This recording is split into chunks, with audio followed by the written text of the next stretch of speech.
Hi everyone, welcome back. I'm Alison, this is So Like Dotty, and it's a Sunday, and today we're going to catch up with my sewing diaries. What I've been making, creating, and up to in the last week, really. If you dropped into Friday's vlog, I talked about my June pick and mix of sewing plans. I think some people thought I was going to aim to do all of that, and I'm absolutely not. I could never do it all. But I had already started some makes for this month, and then I've carried on with some over the month. So one of the things that I've made this week is the top that I'm wearing today, and this is, I think I am really last to the party with this blouse. It's the Anna Allen Anthia blouse, and I've had this cut out, you'll remember, for such a long time. So I think I first cut it out after the Stitch Festival, so in March, and I cut it out at the time in a 16, so I recut it last weekend into a 14. It's in this beautiful blue cotton, which was from B&M Fabrics in Leeds, which is in store only, although you can ring up and they will let you pay for stuff over the phone, but I picked it up in store. On the advice of many people, I sized down, so I'm currently sort of a 14 going into a 12, but I actually made the size 10 in this. I'm super pleased with the fit here. I'll turn around so you can see a little of the back of it as well. The sleeves are absolutely gorgeous and just went in beautifully. I gathered all of the sleeves on a stitch length of 4 and a differential feed of 2 on my Baby Locker Claim, which is my machine, not a loan machine, and they just fit. You've got binding on the cuffs. The length is perfect for me. It's just exactly where I like it to fit.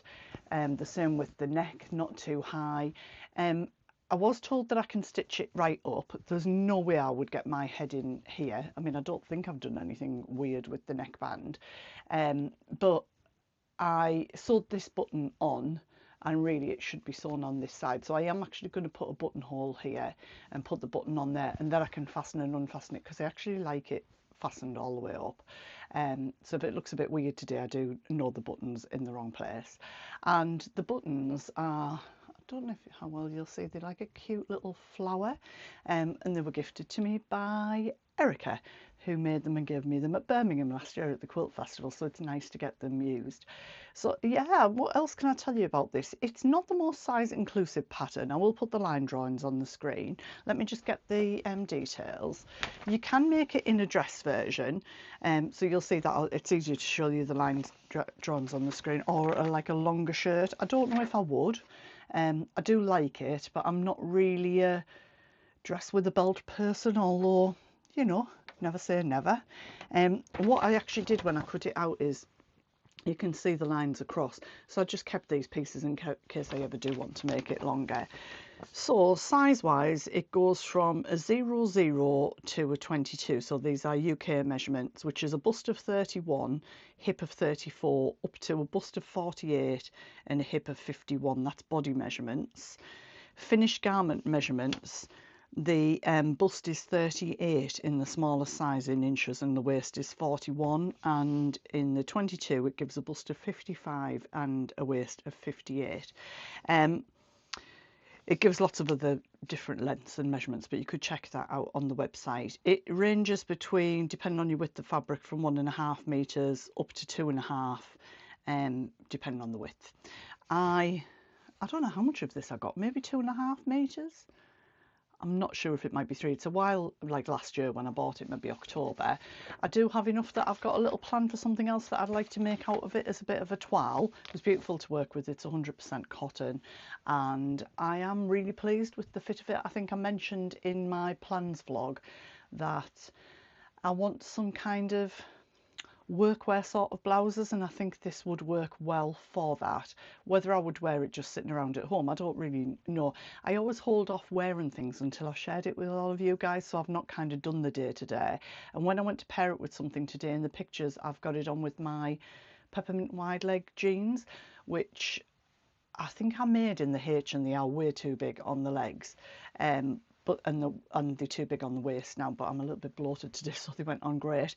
When I put it on with barrel leg, I was like, oh, I don't know if I like this with barrel legs. So it's about styling and looking for the shape of jeans or trousers or pants that are going to look right with it for me, or a skirt, but I think I'd probably wear it with trousers. How do you style yours? What do you wear yours with? I'm curious.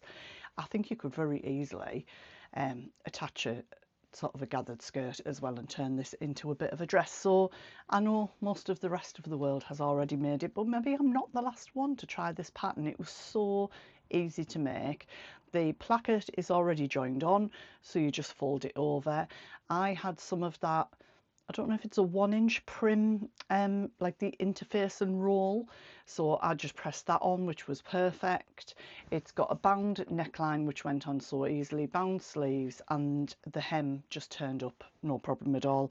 I made it to the length of the pattern. I didn't add any length on, and I feel, you can see in the pictures, I just feel like that. I just feel like everything is spot on about the fit of it. So yeah, it's an absolute winner. Hope you like it too. It is kind of one of my colours as well. So what else have I made this week?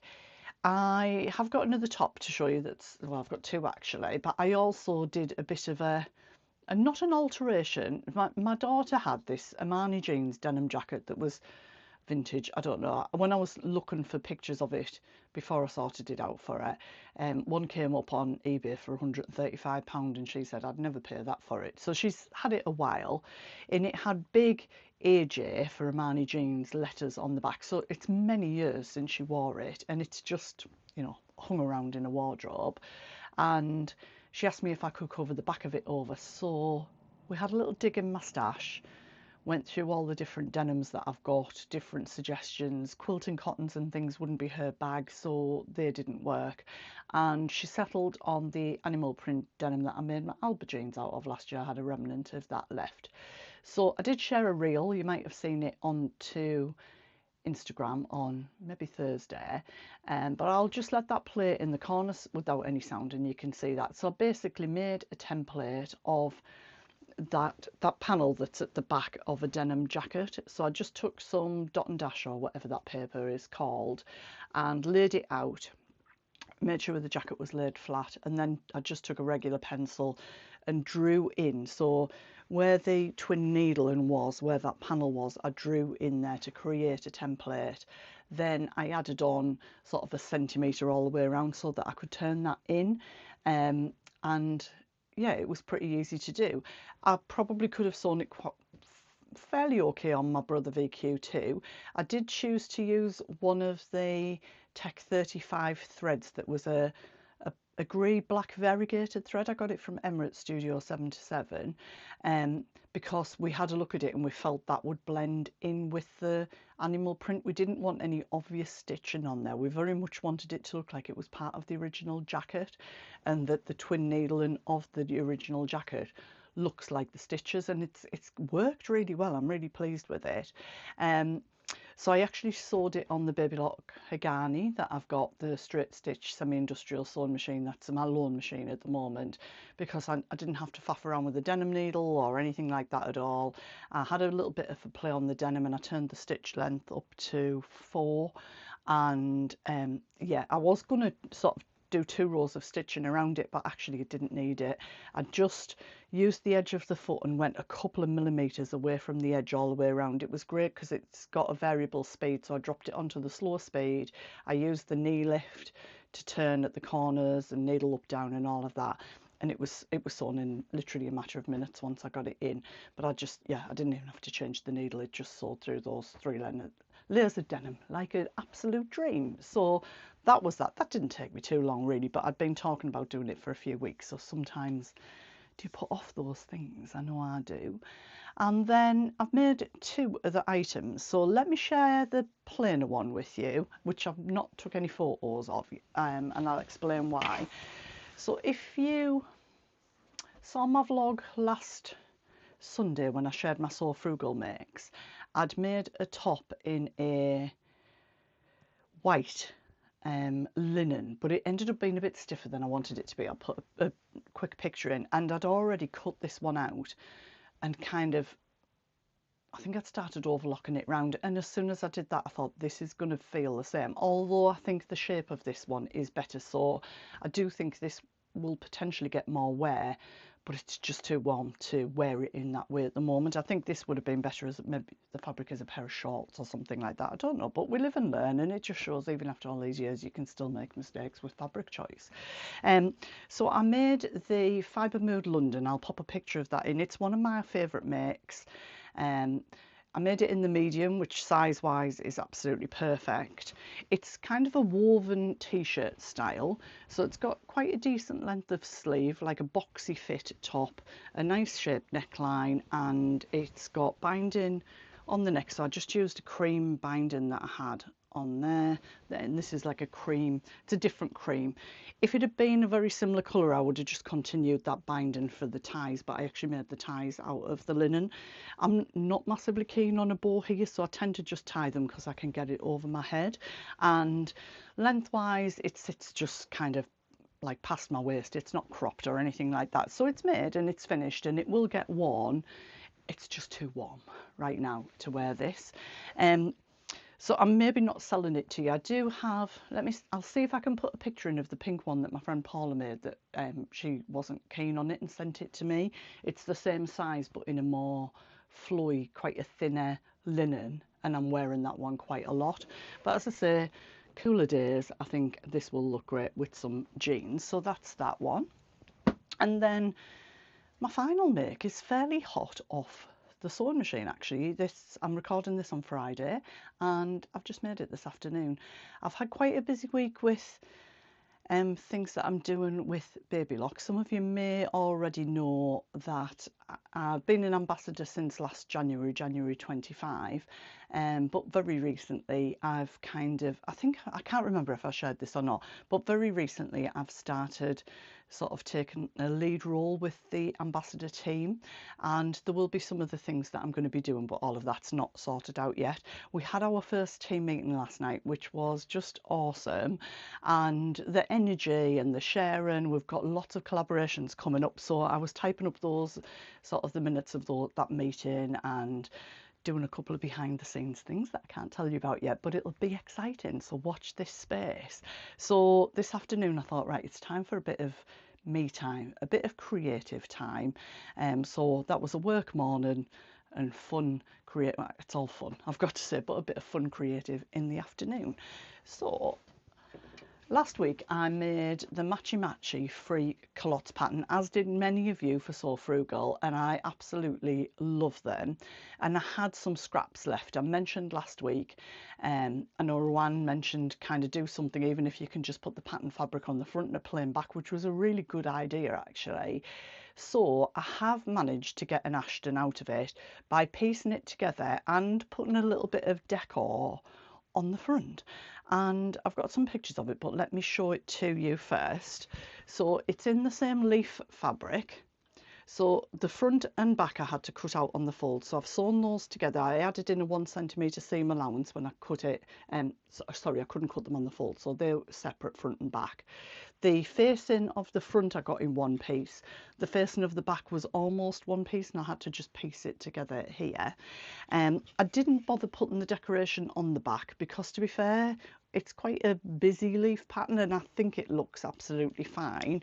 And I just pulled out some of the ladder trim, there you go, out of my drawer, and I just did a narrow twin needle cover stitch down either side to secure that. I actually put some grey woolly nylon in my loopers, just because sometimes I forget that I've got it in. It's really soft next to your skin, so the back of that just comes out like that on the cover stitch, just nice and sort of soft. If you want somebody, I've got a couple of friends who don't like the feel of overlocker threads next to the skin, use some woolly nylon in your loopers and it's so soft. Lara too was saying on the meeting last night that it's great for in underwear and swimwear as well. If you're using a cover stitch, use it in your loopers as well. I just put it in one of the loopers because I was only there is only one looper on that, so I put it in one looper and then I use twin needles. You can use it in your overlocker and then you can put it in both loopers. So that's that. I didn't have enough to do a facing, but I just made the pattern a little bit longer and did a twin needle cover stitch around the end of that.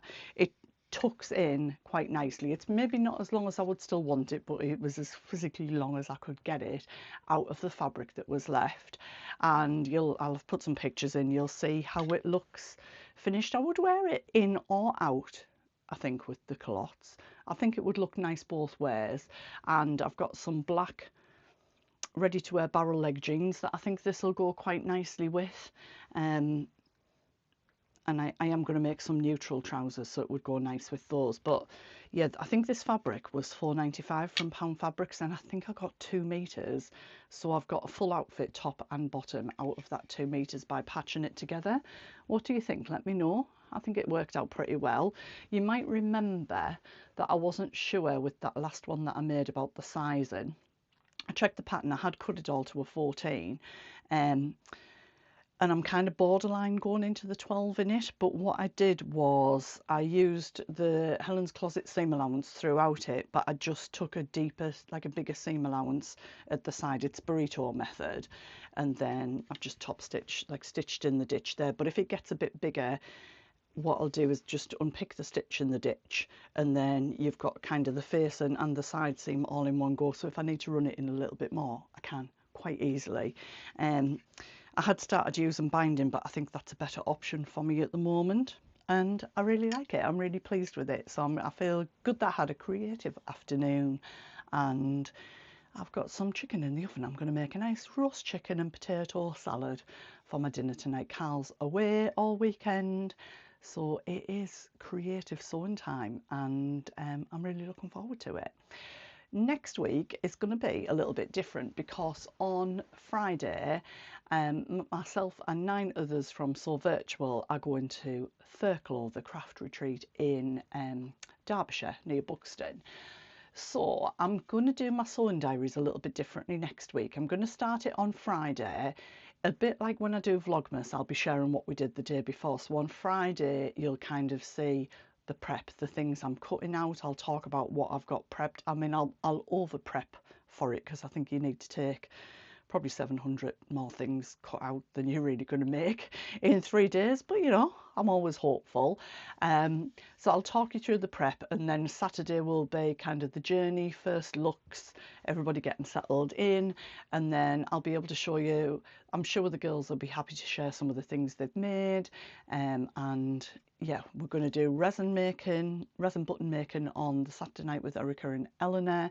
Then we're doing some bracelet making with me on the Sunday night. We're going out for lunch on the Sunday, and then we've got the place till about 3 on the Monday, so it'll be last minute makes, pack up and heading home. So there'll be a few days where I share that all with you. Hope that's okay. They won't be ultra long, obviously.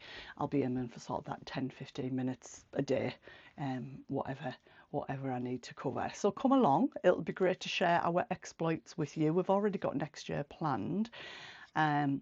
We've not got it booked in, but I'm going for a week next year. How exciting is that? And a group of the Sew Virtual crowd are going to come on the weekend, and then they'll go on the Monday, and another group will come and stay Monday to Friday. That way we can kind of have more people there, which would be lovely. Okay, I'm going to sign off and go get that chicken salad sorted. I hope you're having a lovely weekend. Happy sewing time. Chat in the comments. Let me know what you're making. You know, I love a bit of conversation. I really look forward to it. Some of you I might never even meet, but I feel like I know you a little bit, which is just lovely. And I will catch up with those sewing diaries of the retreat. See you then. Bye.